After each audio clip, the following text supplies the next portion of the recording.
Morning guys, this is the Archery series and this is video number 11. We are going to install and perfectly time the arrow rest on our bow.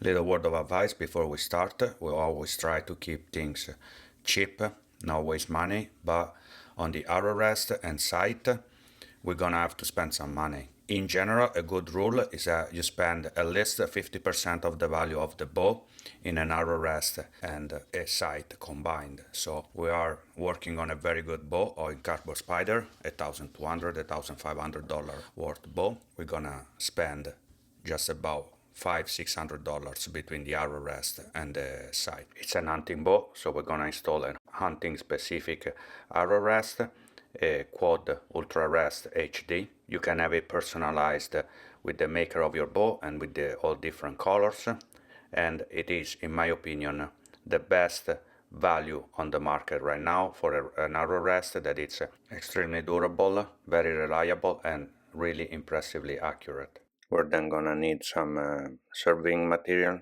The usual BCI Y400 is perfect. I'll explain you later. I don't want to use the cable clamp that comes with the rest.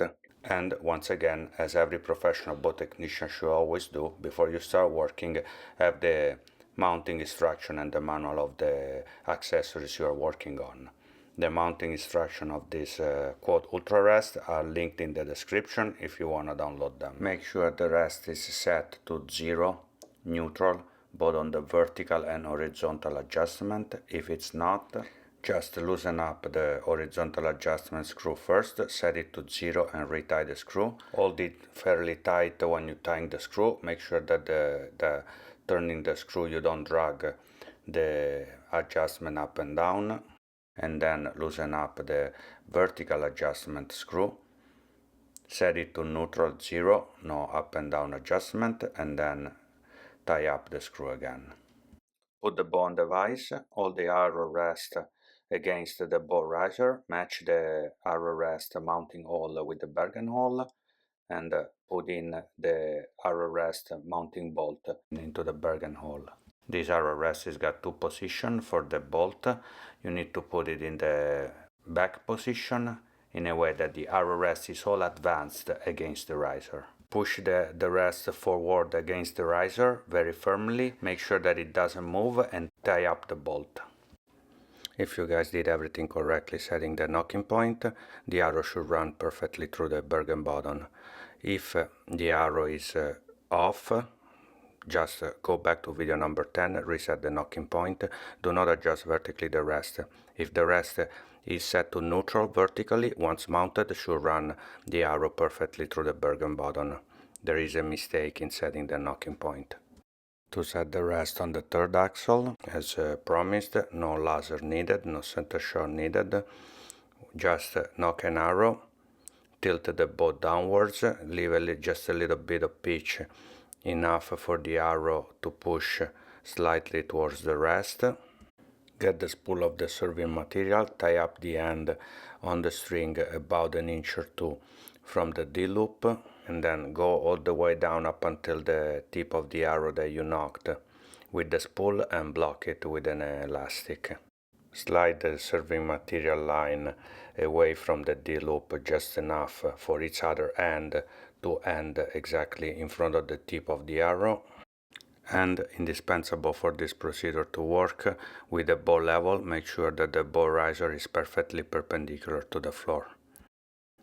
Check that the hanging serving line is perfectly aligned with the arrow all the way down, starting from the string. If you did a good job setting the bow to factory specs and the rest is set neutral on the horizontal adjustment, the serving line hanging down should run perfectly in the middle of the arrow, which is exactly our case. The arrow is just slightly left of the serving material line, which is not a problem. Leave it like that, is very little. If you have a big disalignment, go back to video number 8 to check how to set the bow to factory specs, and if the factory specs are all matched and everything is okay, just move the arrow rest very little, do micro adjustments of the arrow rest, left to move the arrow on the right of the hanging line and right to move the arrow on the left of the hanging line. One last step we need to do is to attach the timing cord to the bus cable and time it. But before doing that, I want to show you how to remove the timing cord from the arrow rest body, even if the arrow rest always comes with the timing cord already installed into its body and you only have to attach the other end to the bus cable. You need to be able to remove it in case it breaks or it gets ruined. So take off the screw that holds the timing cord in place and then pull the timing cord out of the arrow rest. As you can see, both the arrow rest axle and the arrow rest knob have two holes, one on the side of the other. One, the small one on the left, it's for the timing cord, and the other one is for the timing cord holding screw. Once again, the arrow rest is gonna come with its own timing cord already installed in its body, but if you happen to ruin it or cut it, just cut off about a foot of the loop material and then melt one of the ends and sharpen it out so that it smoothly goes inside the arrow rest axle hole. Put the knob back on the arrow rest axle, align the holes, especially the left one, stick the timing cord into the left hole and then put the screw into the right hole. Once it's in, it's gonna hold on the rubber of the knob. Just get an Allen key and screw it all the way in. Just make sure the screw is all the way in and tight. Don't over tight it, there are little screws that are delicate. Once you're done, pull the timing cord and let it go, just to make sure the arrow rest releases. Put the bow back on the press, give it a little bit of pressure on the limbs just to release tension on the cables, and then on the bus cable go down about 5 inches from the arrow rest, or about an inch from where the bus cable serving ends. Split the bus cable in half and pass the timing cord through the bus cable from the right to the left if you're working on a left bow, and from the left to the right if you're working on a right hand bow. So when you put back pressure on the bus cable, it turns the timing cord away from the rest and it's not in the middle while you're shooting. Put the bow back on the vise and on the bus cable right on top of where the timing cord gets into it.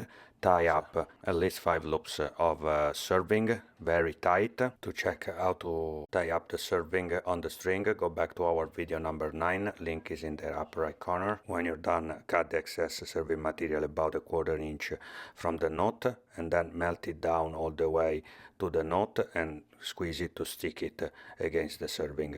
Put the bow back on the draw board, pull it a full draw. If you need, just give it an extra little bit of draw pressure. You want to have the left and right draw stop pretty tight against the cables so that you're sure that when you draw the bow pulling against the wall, that's the position of your cams.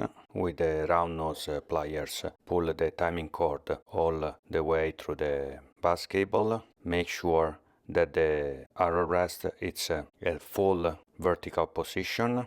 Give the time cord a little bit of pressure to make sure that it pulls the arrow rest all the way to full vertical position, and then touch the timing cord and make sure that when the arrow rest is in full vertical position, the timing cord it's pulling a very gentle pressure into the arrow rest. Back on the vise, tie up another 5 rounds of serving on the bus cable right underneath the timing cord. Very tight and all the way up, pushing against the timing cord. And as usual, cut off the excess, melt it and stick it against the serving. Cut off the excess of the timing cord about 1/2 inch from the bus cable. Undo the little 1/2 inch of excess that you left sticking out and melt it and do a nice ball very close to the bus cable. If you wanna double check how to do the melted little stopper on the timing cord, go back to our video number 10. You'll find there that we already explained how to do these little balls, melted balls for the D-loop. Link is in the upper right corner. The final result should look like this. The serving very tight against the timing cord and the melted stopper very close to the bus cable. And looking at the bow from the back, the timing cord running all the way on the left if it's a left-hand bow, so away from where you knock the arrow, and if it's a right-hand bow, the other way around. Put the bow back on the draw board, pull it very tight against the draw stop stoppers, and then check that the timing cord has got that gentle pressure and the rest is in full upright position. Nice and very clean job. When we go through the paper tuning, we'll see if we need to adjust it a little bit. And guys, as usual, like the video, but most important, if you like the contents, subscribe to the channel to help it grow.